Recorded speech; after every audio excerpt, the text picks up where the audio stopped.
Hello, my name is Dr. Dewan S. Raja. Today I will discuss about osteology of the patella. The patella is the largest sesamoid bone of the body. It is the largest sesamoid bone, so as because it is a sesamoid bone, it develops inside the tendon of the muscle, and it has no Haversian system, and it has no periosteum. So these are the features of sesamoid bone like the patella. It develops in the tendon of the quadriceps femoris. Quadriceps femoris has four muscles like that of the rectus femoris, vastus medialis, vastus intermedius, vastus lateralis. The patella is flat, distally tapered, proximally curved, has anterior and posterior surfaces. Okay, anterior surface is non-articular, posterior surface is articular, has three borders like the superior border, lateral border, medial border, and apex, which is the distal end of the patella. So this is the patella, this is the apex here, this is the apex. If you go there, okay, let me try here. Okay, so this is the apex, this is the base, and this is the lateral border, this is the medial border, this is the superior border. The anterior surface is here, and this is the posterior surface with large lateral articular facet and smaller medial articular facet. So this is the patella of the left side. Okay, like that. This is the right patella here. Lateral surface on the laterally, apex, superior border, medial border, lateral border. This is the right patella. Okay, if you put the patella on the surface, the lateral, it will go towards the lateral facet, so it indicates which side. This is the right side. And in anatomical position, apex is down, base is up. This is the medial border, the lateral border, the superior border. Okay. Again, if you go there, superior border is here. The superior border. This is the lateral border. This is the medial border. This is the base here. Base. You can try here. Base here. This is the apex. So let's start there. Okay. The anterior, it lies anterior to the distal femur, femoral condyles. It is in a fully extended knee. The apex is located about 1 to 2 centimeter above the line of the knee joint. Okay. The anterior surface. This is the anterior surface. This has been taken from Gray's anatomy. So area of attachment of the rectus femoris, number 1. Here is the attachment of the rectus femoris. Number 2, attachment of the medial patellar retinaculum. There is the extension of the vastus medialis. Number 2, here. Okay. This is the patella. This is the left patella here. This is left patella, and this is the medial border for the attachment of the medial rectus muscle, and that its extension is the medial patellar retinaculum. Number 3 is the apex. This is the apex here. Okay, and number 4, attachment of the vastus intermedius. Number 4, that is here. This is the vastus intermedius. It is behind the rectus femoris attachment. Okay. Then number 5, attachment for quadriceps tendon. This goes through that. It makes bony irregular surface here. These are the attachment for the quadriceps tendon. Quadriceps tendon has again 4 components like rectus femoris, vastus lateralis, vastus medialis, vastus intermedius. Number 6, attachment of the lateral patellar ligament. Number 6. This is the attachment of the lateral patellar retinaculum, not ligament, retinaculum. That is the extension of the vastus lateralis, like the medial patellar retinaculum extension of the vastus medialis. Okay, anatomical position and side determination. Apex is pointed and directed downward. Superior border forms the base of the patella. Anterior surface is rough, subcutaneous, non-articular, and is separated from the skin by pre-patellar bursa. The anterior surface has aperture for nutrient vessels. Posterior surface is mostly smooth and it articulates on the anterior surface of the lower end of the femur. The patella is laid on a table. If the patella is laid on a table, it rests on the broad lateral area, what I have demonstrated. Okay, we got that. Now, here is this posterior surface of the patella. This is the posterior surface. This is the articular part. This part is in contact with the lower part of the anterior surface of the femur, femoral condyles. So number 1, upper lateral facet. Upper lateral facet. Okay, number 1. Okay, this is for the full flexion. This part come in contact with the femur in full flexion. Lower lateral facet. Number 2. This part come in contact with the femur in extension. Number 3, area overlain by edges of the circumferential fat pad. We have fat pad here, and this part extension of that circumferential fat pad. Number 4, upper medial facet. This is the upper medial facet.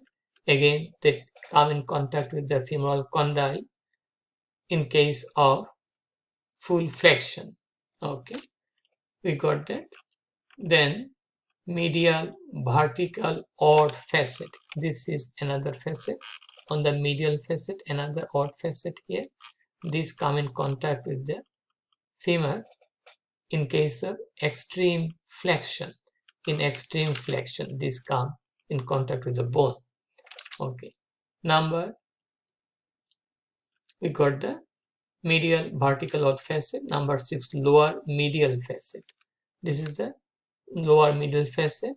This is for the come in contact with the femur in extension.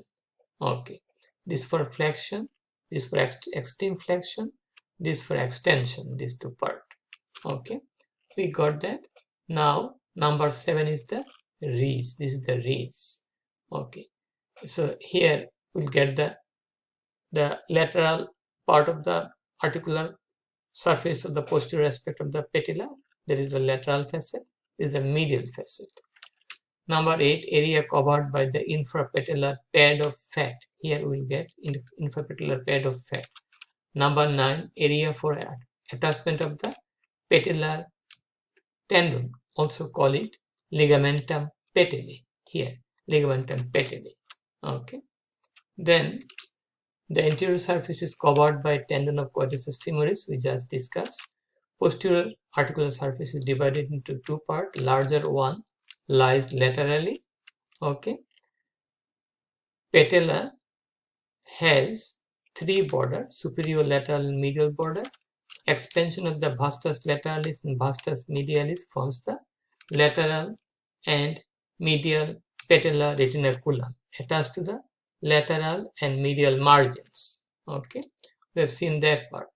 Okay, here articular surface, it has the articular cartilage here. This very thick articular cartilage here, very thick.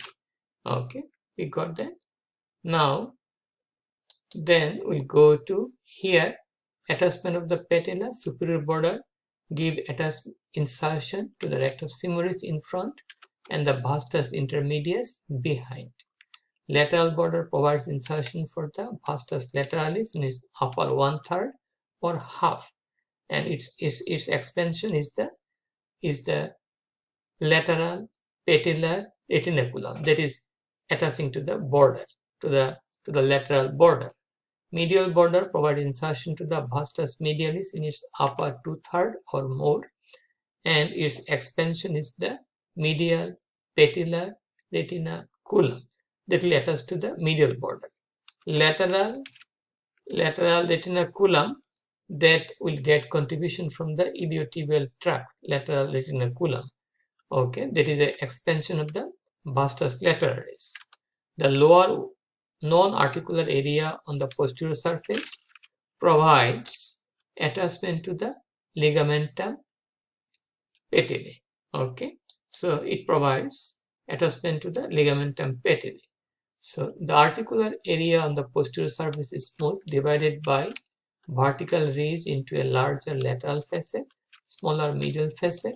Vertical ridge fits the groove on the patellar surface of the femur. The facets articulate with the corresponding condyles of the femur. Another vertical ridge separates the medial strip from the medial facet. Okay, we just discussed that is the odd facet. Structure of the patella. What is the structure? Composed of dense trabecular bone. Okay, therefore it has no Haversian system, no Haversian canal or concentric lamella. The trabecular bone is covered by thin, compact lamina. Blood supply of the patella by the genicular branches of the popliteal artery. Popliteal artery is a continuation of the femoral artery in the popliteal fossa. Okay, so genicular branches of the popliteal artery and from the anterior tibial recurrent artery. So patella get blood supply from more than one sources. Okay, then we'll go here. Ossification of the patella. Ossifies from multiple center that appears during the 3rd and 4th, 6th years, and they coalesce rapidly, they merge rapidly. Marginal center appear later and joins the central mass.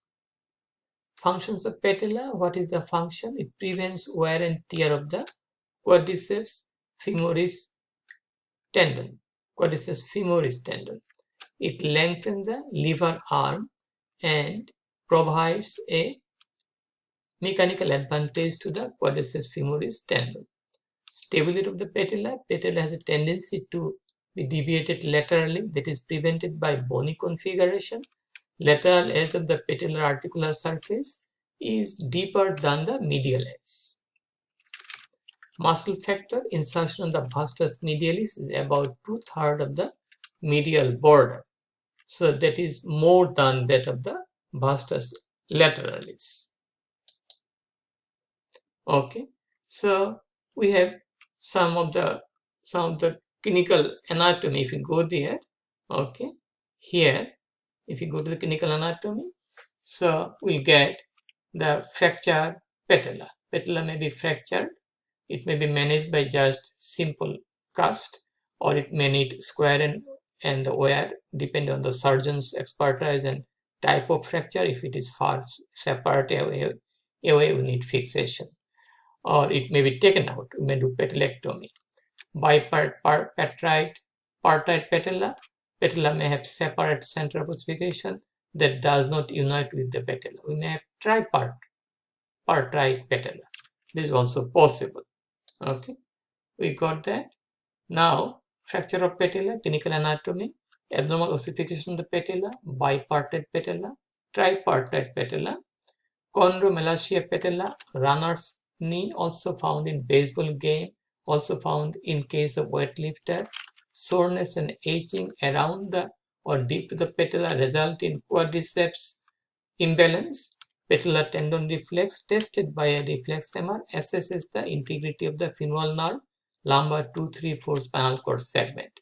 Housemaid's knee, prepatellar bursitis, because they put pressure on there. Okay, and that's all about the osteology of the patella. If you have any question, please feel free to ask me.